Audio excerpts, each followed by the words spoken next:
Dentro de las acciones que pueden tomar los gobiernos actualmente para cuidar los bosques, podemos mencionar el de desarrollar programas de deforestación adecuados, ya que muchas veces estos programas no se llevan a cabo de la manera adecuada o se dejan a medias. Y estos programas pueden ayudar a reducir en un 40% el impacto económico que se tiene por el calentamiento global. Otra acción que se puede llevar a cabo se podría mencionarse el de implementar medidas estrictas para que las empresas realicen de manera adecuada los estudios de impacto medioambiental cada vez que quieran desarrollar un proyecto, ya que estos estudios pueden ayudar a reducir al mínimo el impacto que se tiene en un área natural para que más adelante se pueda recuperar o incluso evitarlo por completo. Y dentro de las acciones que podemos realizar las personas, podemos mencionar, por ejemplo, el de plantar un árbol, que muchas veces nosotros subestimamos el impacto que esto puede llegar a tener, pero un solo árbol tiene una gran capacidad para filtrar el oxígeno de las ciudades, ayudar con el impacto medioambiental. Y también podemos mencionar la utilización de productos reciclables, como por ejemplo papel reciclable y bolsas reciclables, ya que muchas veces nosotros por irnos en acción fácil tendemos a utilizar productos de plástico que son muy dañinos para el medio ambiente. Sin embargo, a la larga, un producto reciclable es mucho más barato y ayuda mucho a conservar los bosques.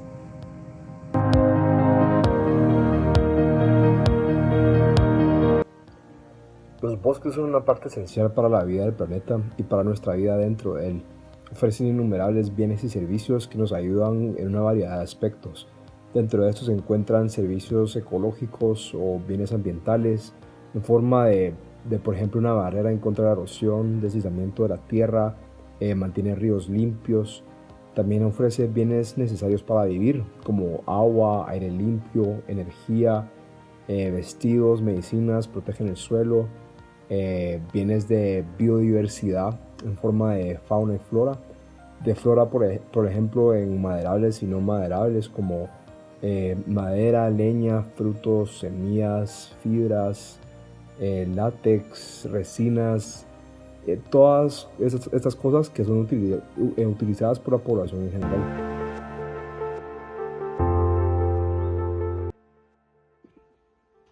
Hola, les voy a hablar del punto número 3, que son las consecuencias de la pérdida de bosques para el país. Primero que nada, creo que la pérdida de bosques afecta a todos los países y no solo a uno, y es muy importante que estemos al tanto de todo lo que estamos perdiendo. En Guatemala hay una gran variedad de biodiversidad en los bosques y la deforestación provoca que se pierda el hábitat para muchas de estas especies. Afecta el ciclo del agua, ya que los bosques proporcionan protección a las cuencas hidrográficas, evitan la erosión del suelo y mitigan el cambio climático, o sea, lo retrasan.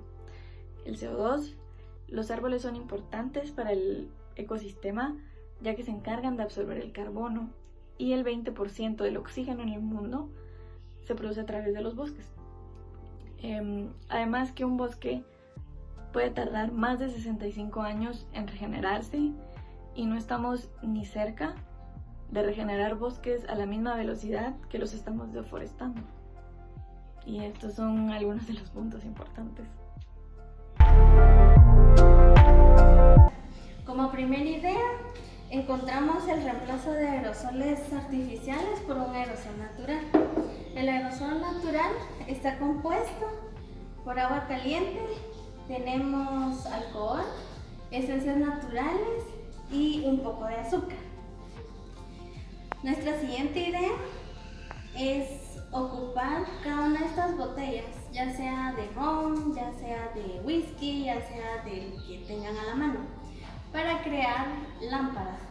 Esto lo que nos ayuda o nos sirve es para no desechar este tipo de botellas que son difíciles de su biodegradación, ¿verdad?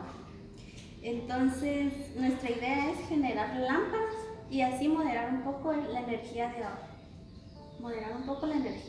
ahorro.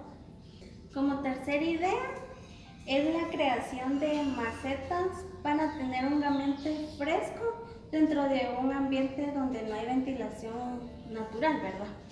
La creación de esto es tomar un recipiente ya sea de vidrio, de cartón y agregarle un poco de tierra, para lo cual necesitamos una semilla ya sea de alguna maceta pequeña o de algo que queramos tener en el cuarto.